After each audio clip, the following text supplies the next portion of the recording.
आपका यहाँ आने के लिए धन्यवाद। दो विषयों पर आज गौरव जी आपसे बातचीत करेंगे, अपना विषय रखेंगे और बाद में फिर आपके जो प्रश्न होंगे उनको उत्तर भी देंगे। गौरव भाटिया जी। सभी पत्रकार बंधुओं को नमस्कार। आरपी सिंह जी को भी नमस्कार, धन्यवाद। आज ये प्रेस वार्ता दो प्रमुख बिंदुओं पे करी जा रही है और आज सुबह से ही सबसे पहले खबर चल रही थी कि जो शराब घोटाले के किंगपिन हैं, सरगना हैं, उनका बायां हाथ आज घबरा के हिल रहा है, डर लग रहा है। बायां हाथ क्यों कहा? दाहिना हाथ जो था, जिसको कट्टर ईमानदार का सर्टिफिकेट शराब घोटाले के किंगपिन पापी आपके अरविंद केजरीवाल देते थे, वो तो 7.5 महीने से जेल में है। कहना गलत नहीं होगा, भ्रष्टाचार की 7.5 अरविंद केजरीवाल पर भी असर कर रही है। आज उनका दूसरा हाथ संजय सिंह, उनके यहां पे भी जांच एजेंसियों की रेड होती है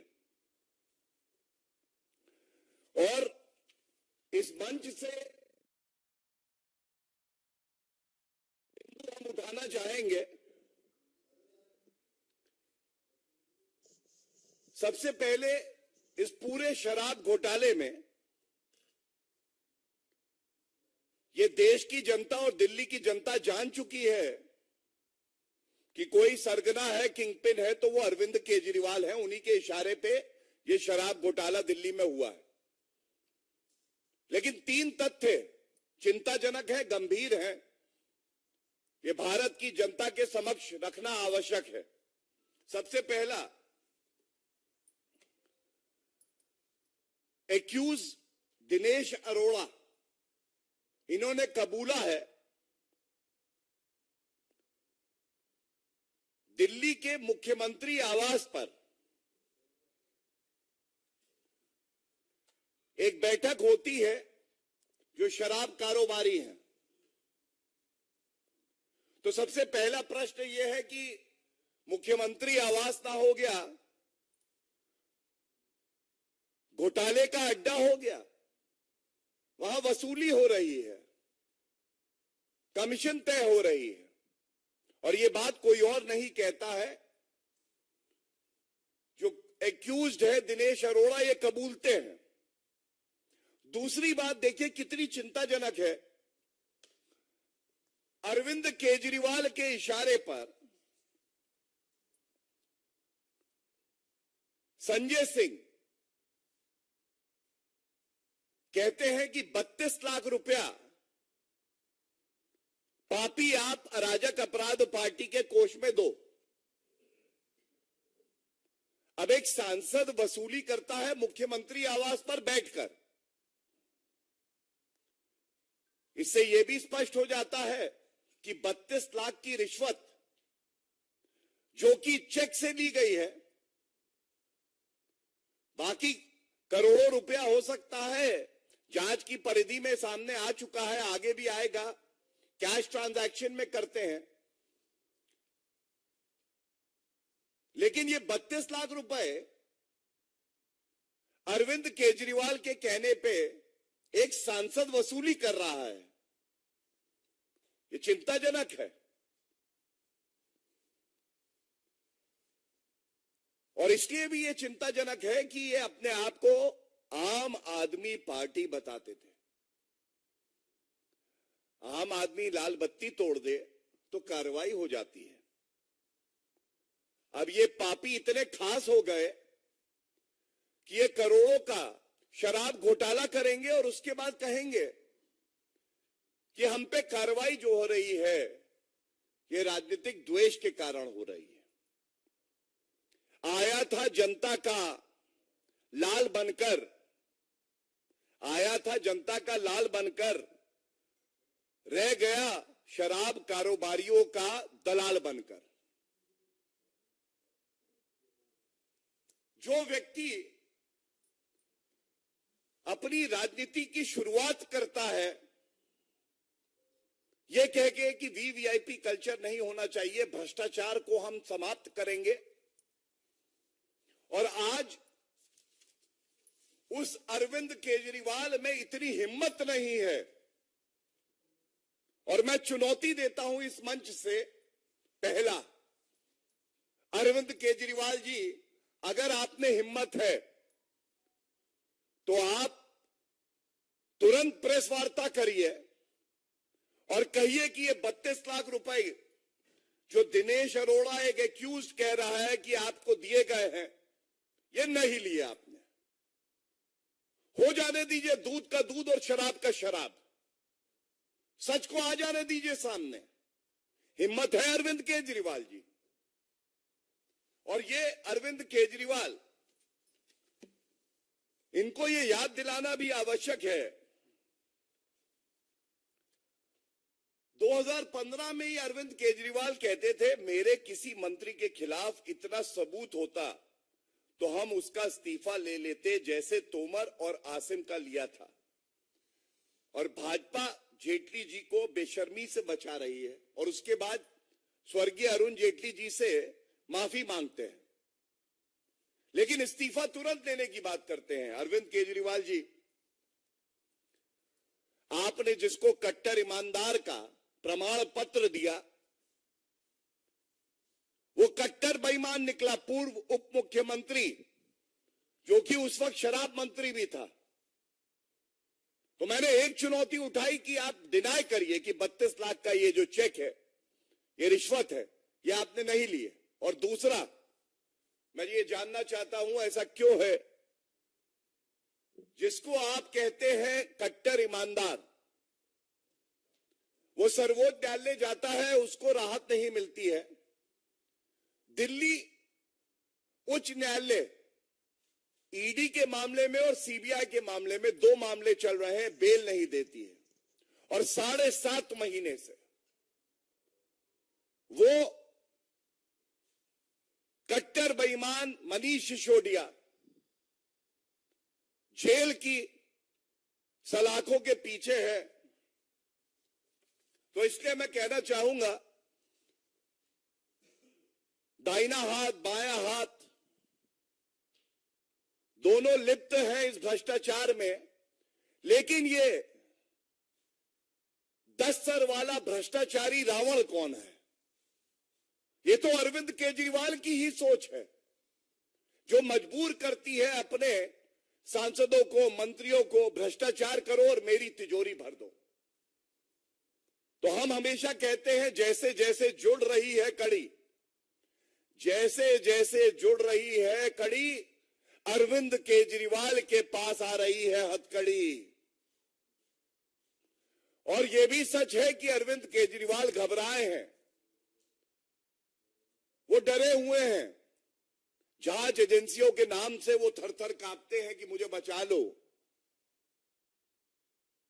लेकिन कान खोलकर सुन लीजिए अरविंद केजरीवाल जी, आपका ये मानना है आप बड़े खास हैं, पाप करेंगे, भ्रष्टाचार करेंगे, आप पे कार्रवाई नहीं होगी, और जनता का मानना, जांच एजेंसियों का मानना यह है कि कानून से ऊपर कोई नहीं है।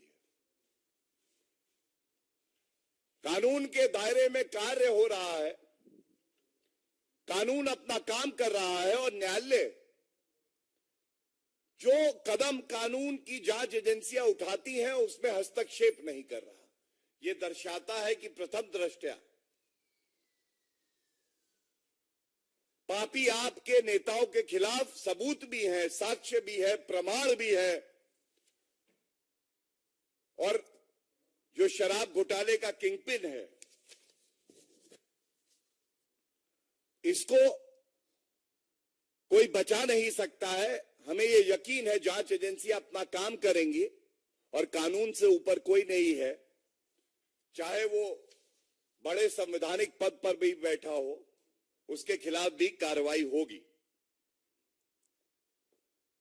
अब इस बिंदु पे जो बातें हमें रखनी थी वो मैंने आपके समक्ष रखी। ये बड़े सवाल हैं, अरविंद केजरीवाल जी को चुनौती है, वो प्रेस वार्ता करें, जो प्रश्न हमने उठाए हैं, जो तथ्य रखे हैं, उनका खंडन करें, और अगर खंडन नहीं करते हैं तो ये मान लिया जाएगा शराब घोटाले का किंगपिन कट्टर बेईमान अरविंद केजरीवाल ही है। धन्यवाद। दूसरी प्रेस वार्ता जो है, ये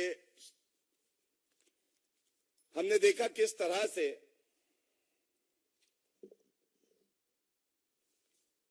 पत्रकारिता का चोगा ओढ़कर भारत विरोधी गतिविधियों में लिप्त, और वो भी ऐसे देश से आर्थिक सहायता ले रहे हैं जो परस्पर भारत का विरोध करता आया है, चीन से। न्यूज क्लिक अपने आप को एक पत्रकारिता से जुड़ी एजेंसी, वेबसाइट बताते हैं। उनके खिलाफ कार्रवाई हो रही है, और बड़ी जिम्मेदारी से यहां पे यह बताना आवश्यक है, गंभीर आरोप राष्ट्र सुरक्षा से जुड़े हुए जो आरोप है वो लगाए जा रहे हैं। ये पूछा जाना चाहिए कि क्या पत्रकारिता का मुखौटा पहनकर अंदर आपकी सूरत इतनी घिनौनी होगी कि वो देश के खिलाफ काम करेगी, और जब जांच एजेंसी अपना काम करेंगी तो आप कहेंगे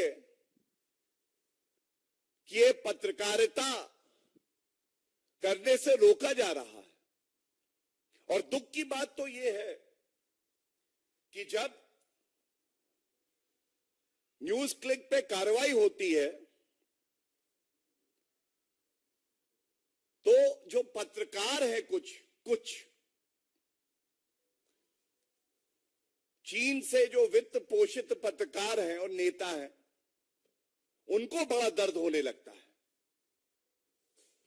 इसमें जो ईमानदार पत्रकारिता को बदनाम करते हैं ऐसे पत्रकार और घमंडिया के कुछ नेता निर्वस्त्र हुए हैं, उनका घिनौना चेहरा देश के सामने आया है। अगर सबूत हैं, अगर आरोप गंभीर हैं, तो क्यों नहीं जांच एजेंसी अपना काम करेंगे?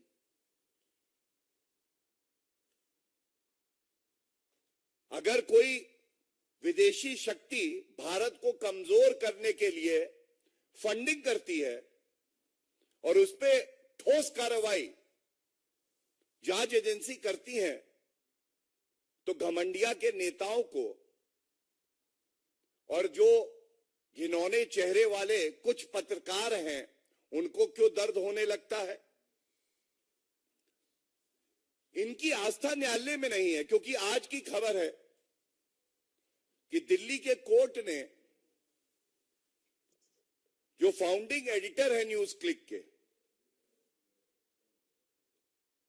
मिस्टर प्रबीर पुरकयास्था, 7 दिन की इनको पुलिस कस्टडी में भेजा है, 7 दिन की पुलिस कस्टडी में।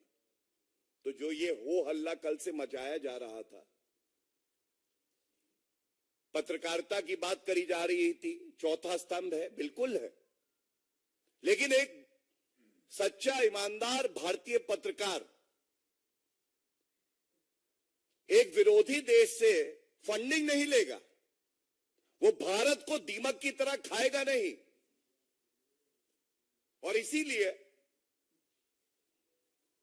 बिल्कुल स्पष्ट ये यहां से बताना चाहते हैं कि पहला पुख्ता सबूत है जो खबर आ रही है, इसीलिए मनी लॉन्ड्रिंग का और यूएपीए का मामला दर्ज किया गया है। और जो पत्रकार और नेता भारत विरोधी गतिविधियों में लिप्त पाए जाएंगे, जिनकी सोच चीनी और असली चेहरा पाकिस्तानी होगा, वो ये ना सोचे कि उन्हें बख्शा जाएगा। आज भारत की जनता ये उम्मीद करती है आदरणीय श्री नरेंद्र मोदी जी की सरकार से कि कोई भी व्यक्ति अगर भारत विरोधी गतिविधियों में लिप्त है तो उसके खिलाफ सख्त से सख्त कार्रवाई होनी चाहिए।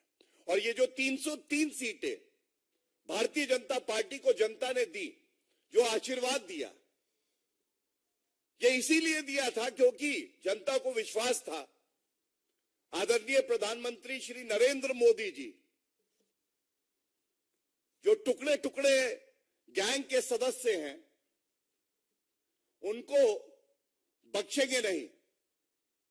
कानून के तहत सख्त से सख्त कार्रवाई होगी। और इसी कड़ी में मैं आपको बता दूं,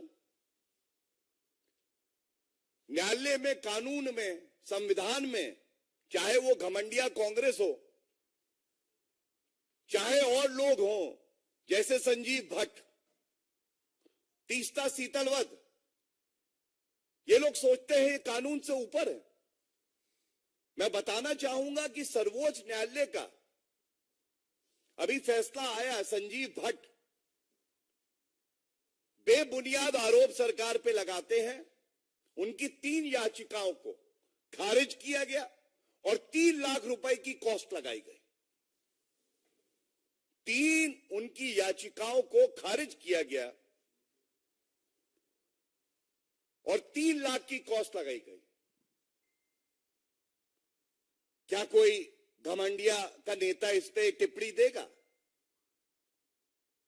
और ये वो कांग्रेस पार्टी हो, टीएमसी हो, समाजवादी पार्टी हो, पापी आप हो, कुछ दिन पहले लोकतंत्र का, अभिव्यक्ति की आजादी का गला खुद घोट रहे थे 14 वरिष्ठ पत्रकारों को बॉयकॉट किया इन्होंने,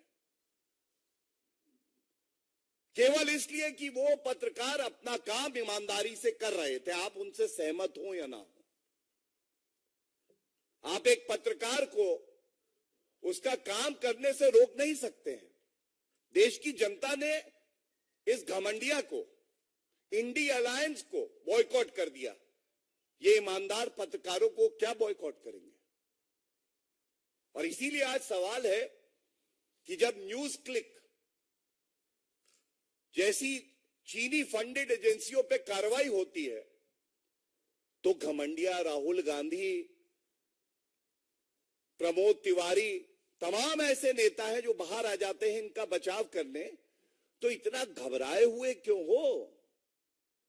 कहना गलत नहीं होगा, थरथर क्यों कांप रहे हो? चीन से कांग्रेस के क्या लिंक है ये हम सब जानते हैं। 2 करोड़ से ज्यादा की रिश्वत लेना, एमओयू करार साइन करना पार्टी टू पार्टी, जो आज तक सार्वजनिक नहीं हुआ, और उसके बाद जब ईमानदार जांच एजेंसी अपना काम करती है तो आप दबाव बनाने का कार्य करते हैं। मैं इतना ही कहूंगा, कोई भी चीनी दलाल वो कानून से ऊपर नहीं है। कानून अपना कार्य कर रहा है और यह सवाल देश की जनता पूछ रही है कि जब देश की जनता जांच एजेंसियों के साथ खड़ी है, प्रधानमंत्री नरेंद्र मोदी जी के साथ खड़ी है, तो क्या मजबूरी है राहुल गांधी की, ममता बनर्जी की, घमंडिया के जितने घटक दल हैं उनकी, कि वो ऐसी शक्तियों के साथ खड़े हैं जो भारत का भला नहीं चाहती। इन सब से निपटा जाएगा कानून के तहत निपटा जाएगा और किसी को बख्शा नहीं जाएगा। ये बात बिल्कुल स्पष्ट इस मंच से हम लोग करना चाहते हैं। धन्यवाद। कोई प्रश्न किसी का? एक मिनट, पहले फर्स्ट प्रेस कॉन्फ्रेंस पे ले लेते हैं और उसके बाद सेकंड वाले। सही है प्रज्ञा, प्लीज।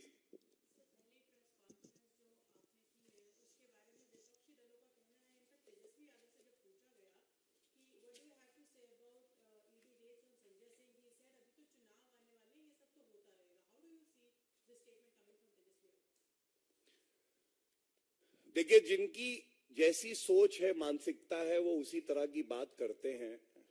और ये कहना गलत नहीं होगा कि तेजस्वी यादव की पढ़ने लिखने की तो आदत भी नहीं है। जमीन दो नौकरी लो घोटाला परिवार ने ही किया है, यादव परिवार ने। और ईडी सीबीआई अपना कार्य करती है, कानून संगत तरीके से करती है। इस मंच से मैं तेजस्वी यादव को एक तथ्य बता के चुनौती दे देता हूं। एक खबर यह आ रही थी कि अभी जमीन दो नौकरी लो मामले में बेल दी है न्यायालय ने।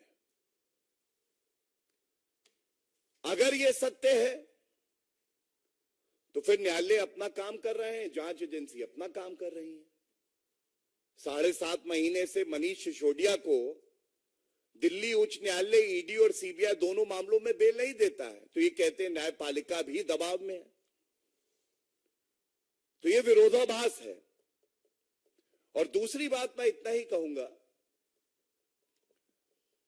भारतीय जनता पार्टी एनडीए की सरकार आदरणीय प्रधानमंत्री नरेंद्र मोदी जी के नेतृत्व में देश को मजबूत कर रही है। चुनाव आते जाते रहेंगे। भारत को आगे बढ़ना है, मजबूत होना है और G20 सम्मेलन हो, चंद्रयान 3 सक्सेसफुल लॉन्चिंग हो। अभी हमने देखा कैसे नारी शक्ति वंदन अधिनियम, ये सब ऐतिहासिक कदम है। तो जांच एजेंसी चुनाव को दिमाग में रख के कोई कार्य नहीं करती है, कानून को मद्देनजर रखते हुए वो अपनी कार्रवाई कर रही है। धन्यवाद।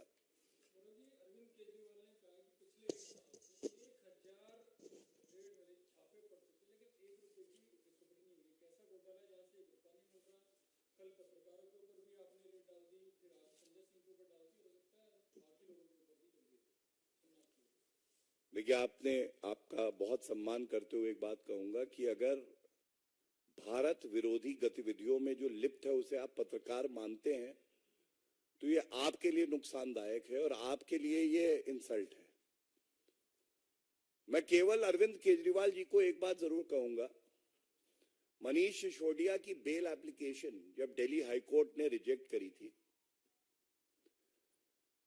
तो उसमें कुछ बातें प्रमुखता से कही थी। पहला, प्रथम दृष्टया यह स्पष्ट है कि किकबैक लिए गए।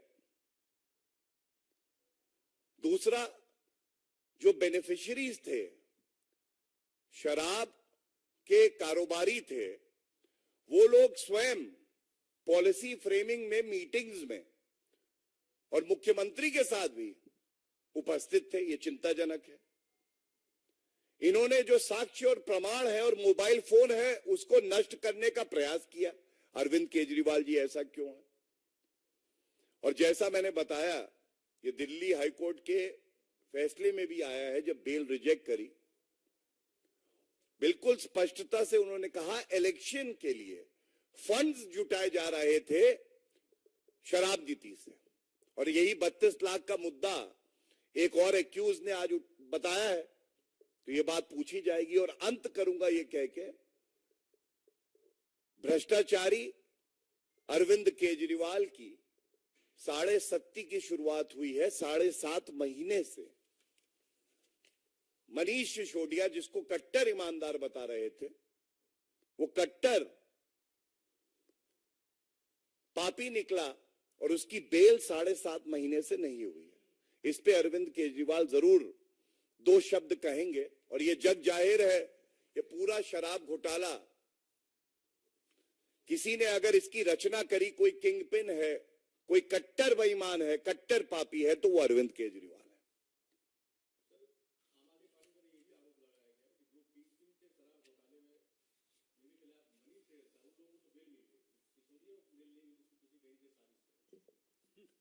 देखिए, इसीलिए मैंने कहा कि कानून की नजरों में सब बराबर होते हैं, और क्योंकि मैं एक वरिष्ठ अधिवक्ता हूं तो आपको बता दूं, किसी भी मामले में जो अभियुक्त होता है उसका रोल क्या है, इस पे निर्भर करता है कि आदेश न्यायालय क्या करेगा। और दिल्ली उच्च न्यायालय तक, सर्वोच्च न्यायालय में उनकी याचिका एक बार निरस्त हो चुकी है, अभी भी लंबित है सर्वोच्च न्यायालय में दोबारा। और दिल्ली उच्च न्यायालय ने ईडी और सीबीआई दोनों मामलों में ये पाया कि जो सारी रचना शराब नीति की करी गई है, ये उस वक्त के उप मुख्यमंत्री मनीष सिसोदिया द्वारा ही की गई है। मैंने सारे आरोप भी आपको बताए, और ये हमारा मानना है कि पापी आप में अरविंद केजरीवाल के इशारे पर जनता के रुपयों को लूटा गया और अपनी तिजोरी में भरा गया।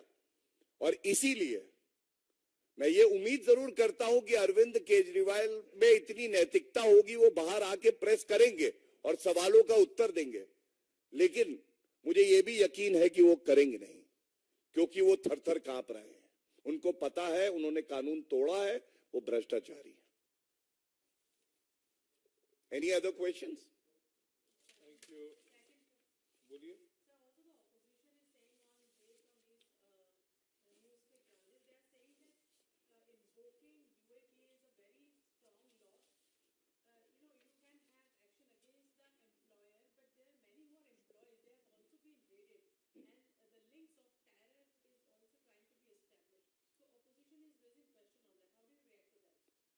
First of all, you are a very erudite and well-read press reporter. Nothing can be established in thin air without witnesses, without evidence. I think the citizenry of the country trusts the investigating agencies. We should do the same. And let me tell you, there could be nothing more serious than jeopardizing national security of our country, Bharat. If you even think of it, if you attempt to do that, then yes, UAPA is the right law that should be invoked, and in this case also, the investigating agencies, who are well versed with the laws of the country, are invoking a serious law so that in the future, no person masquerading as a journalist attempts to violate the integrity and sovereignty of our country.